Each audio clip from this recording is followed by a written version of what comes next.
Graça e paz, meu irmão, gratidão damos maravilhosamente a Deus. Porque hoje, dia 31 de março de 2026, nós estamos aqui em família. Eu, a minha amada irmã Vigília, ou Vigilina, né? Vigília ou Vigilina, também conhecida como irmã Vigica, a sua neta, Tamila Braga, que por coincidência é minha esposa, e eu estamos aqui com muita alegria para poder te trazer uma mensagem daquilo que o Senhor põe em nosso coração.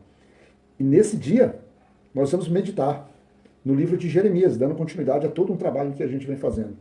E a gente vai lá no capítulo 35. E desse capítulo 35, que não é um capítulo extenso, nós temos 19 versículos, e desses 19 versículos nós temos várias referências bíblicas, aqui que depois a gente pode tentar passar por algumas delas. Nós vamos lá no versículo 5. E te prepare, irmão, porque a mensagem do Senhor é sempre impactante. Ele diz, nesse versículo: Então pus jarras cheias de vinho e copos diante dos filhos da casa dos recabitas e lhes disse: bebam. Quando eu vejo ou li essa passagem aqui em família, com a companhia da minha irmã Vigica, ou Vigilina, nome bonito, né? Diferenciado, e da minha esposa Tamila, a primeira coisa que me veio à mente foi exatamente como a vida nos convida a fazer coisas diferentes do que aquilo que a gente deve fazer. Deus nos ensina, na sua grande essência, sobre a sua bondade, a sua generosidade, a sua justiça e que devemos ser leal a Ele, obedecendo. E Ele diz muito claramente que aquele que me ama é aquele que guarda os meus mandamentos. E sobre essa questão de mandamentos, nós temos um combate teológico muito grande, porque nós temos irmãos que entendem que os 10 mandamentos devem ser seguidos a ferro e fogo, chamado de lei. Não que eles entendam que a lei salva, mas que a lei é uma manifestação da vontade de quem deve ser salvo. Em contrapartida, existem os outros cristãos, que são a grande maioria dos cristãos, que entendem que essa lei, que serve como uma referência moral, mas ela já não tem mais o poder da condenação sobre o homem. Porque o homem, ele é fruto do sacrifício vivo do Deus Pai, e que tudo se confirmou dele, e a partir dele se estabelece o amor ao próximo e o amor a Deus. Interessante. E automaticamente me veio uma situação que eu estou vivendo, em que eu tenho uma decisão para tomar, que eu já tomei, mas alguém que, querendo me proteger, ele me sugere que eu faça uma outra coisa. E me mostra as vantagens e o cuidado. Mas a gente conversando sobre o assunto, eu disse, cara, eu acho que não devemos fazer dessa forma. Por quê? Eu não me sinto bem.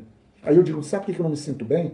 Porque eu, na minha vontade de ser um cristão verdadeiro, alguém que de fato está sendo tomado pelo Espírito Santo da minha consciência cristã e da minha vontade de querer agradar ao Senhor, eu preciso negar a algo que aparentemente me traz vantagens. Mas aí ele, com sua sabedoria, até com seu amor, eu acredito que é o amor, ele vai e diz, comando, olha ao seu redor, como é que as coisas estão. Não é justo que você seja prejudicado. Não é justo que você pague um preço que as coisas estão todas erradas. E eu vou e vos digo, também não é justo que eu participe desses erros, sabendo que as coisas de Deus me exigem um comportamento diferente. E é exatamente esse o cenário que nós vemos aqui. Exatamente. A palavra de Deus, logo no versículo 2, ele diz assim, vá à casa dos recabitas, fale com eles, leve-os à casa do Senhor, a uma das câmaras, e ofereça-lhes vinho para beber.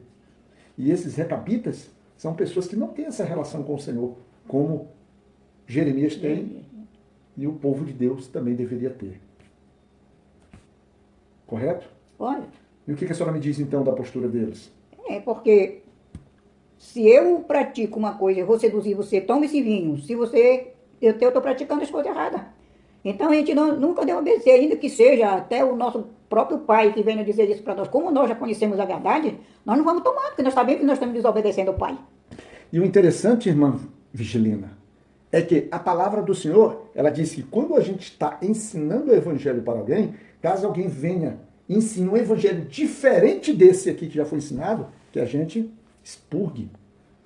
Se nós mesmos falar algo diferente do que está aqui, E é o que Jeremias é levado a esse povo. Mas Deus tem um propósito. É. Mas Deus tem um propósito. Não tem, irmã Tamila? Tem. Qual o propósito? Eu estou vendo aqui, né, que o profeta Jeremias, ele estava testando a fidelidade desse povo para que ver se ele realmente estava obedecia, né? Obedecia o pai. Na verdade, irmã Tamila, o teste não era para o povo recabita. Porque o Senhor, quando manda Jeremias ir falar com esse povo e lhe oferecer vinho, dentro da casa do Senhor, um povo nômade, um povo que não tinha terras, um povo que andava perambulando, um povo que vivia em tendas. Quando ele faz isso, é porque o Senhor já conhece esse povo.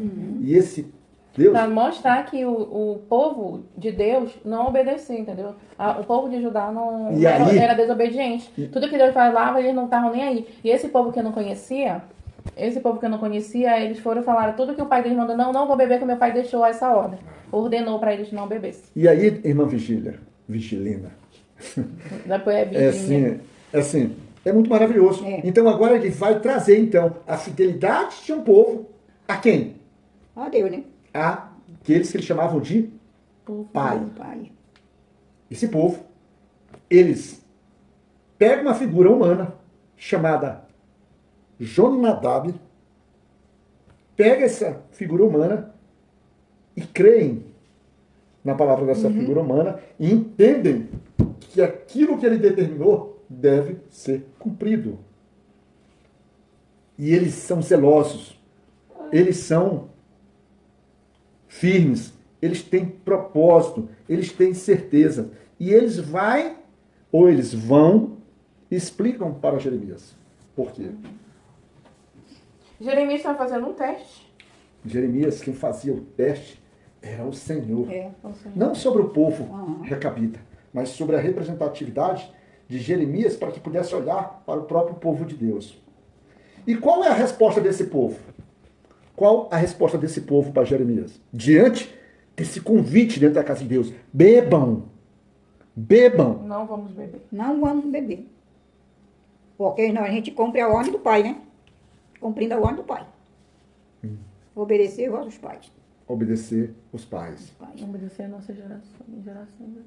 E aí, então nós temos uma fidelidade. Esse povo, ele diz, nós temos obedecido à voz de Jonadab, nosso pai. Nosso pai. E aí eu fico pensando no coração de Jeremias. Ao ver aquilo, e saber que dentro do seu coração, de fato, o povo de Deus não ouvia a voz do seu Deus, do seu Pai. Mas Deus vai e faz uma pergunta. Está escrito lá no versículo 13.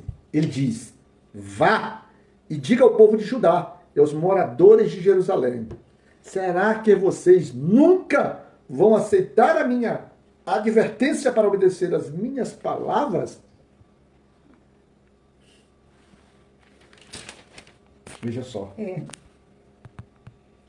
Tem gente que diz assim, porque o fulano se tornou crente e não quer mais ser, não quer se misturar com ninguém, mas a Bíblia diz, né, que nós devemos ser separados. São quando nós reconhecemos que Deus é Deus e fazer a vontade dele, nós somos uma pessoa separada. O povo de Deus é uma pessoa separada, porque ninguém, não podemos mais se misturar com esse tipo de povo que estão lá fora, no meio daquelas coisas que eles usam. O nosso tempo já foi. Então, daquele tempo para cá, a gente morremos. Como a Bíblia diz que quando nós descemos o batismo, a gente sepulta os nossos pecados, né? Nós saímos de dar novas criaturas, porque nós já fomos lavados. Já foi sepultado os nossos pecados na hora do nosso batismo. Eu lembro de uma vez, a última que eu me batizei, eu passei a noite toda sonhando com o pastor, com aquela bata que a gente se batiza. Que na nossa igreja tem uma bata que a gente se veste para se batizar. Eu passei a noite toda vendo. E quando que o pastor me levou para dentro do tanque, se eu pudesse subir aquela hora, parecia assim que eu estava sentindo Jesus me levando naquela hora. Então, para mim, foi um motivo de muita alegria, quando eu me batizei nas águas. E eu tenho certeza que essas horas assim, quando a gente promete a Deus que a gente vai cumprir, a gente tem que cumprir. Passa que passar, a chuva que chover. A palavra de Deus. Mas a gente, pelo amor de Deus, a gente passa por certas coisas que a gente vai ver a paciência da gente, para provar. A palavra de Deus diz o seguinte, ele não me pede nada. Nada. Mas quando você prometer algo ao Senhor, ele Pois diz, é. é melhor que você se apresse em cumprir. É. Ele não diz nem que cumpra, É. ele diz, é melhor que você se apresse em A cumprir. cumprir, é. Então, na palavra, a gente vê aqui que claramente, Deus lá no versículo 16, diz assim, eu acho que com o coração até assim, entristecido, e diz assim, os filhos de Jonadab, filho de Recabe, guardaram o mandamento de seu pai que ele lhe deu, mas este povo não me obedeceu. Obedeceu. Mas o Senhor promete É. para esse povo desobediente. O que é que ele promete? Eis que trarei sobre Judá e sobre todos os moradores de Jerusalém todo o mal que falei contra eles. Por quê? Por que que o Senhor está dizendo isso?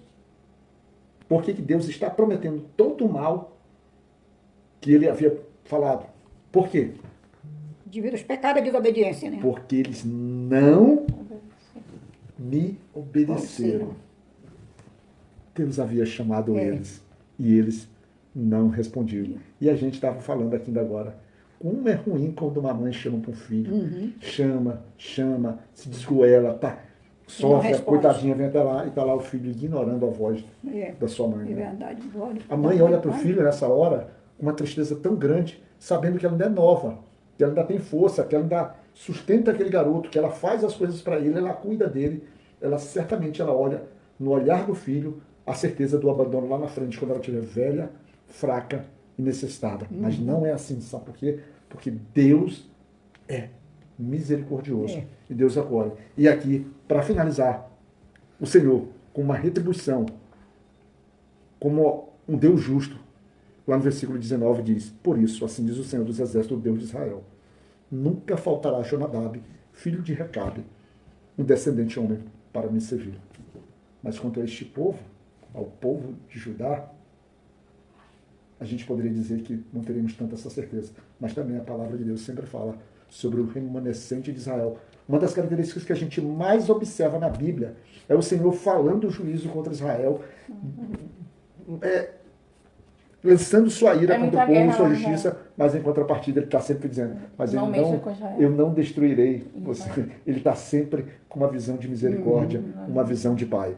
Então, na graça de Deus e Pai Todo-Poderoso, a gente pede, irmão, que você possa refletir, que você possa meditar, que você possa pensar numa mensagem, que Deus usa um povo diferente, um povo que sequer tem uma relação de fato com o próprio Senhor. Mas ele usa esse povo para dizer que o meu povo não me ouve.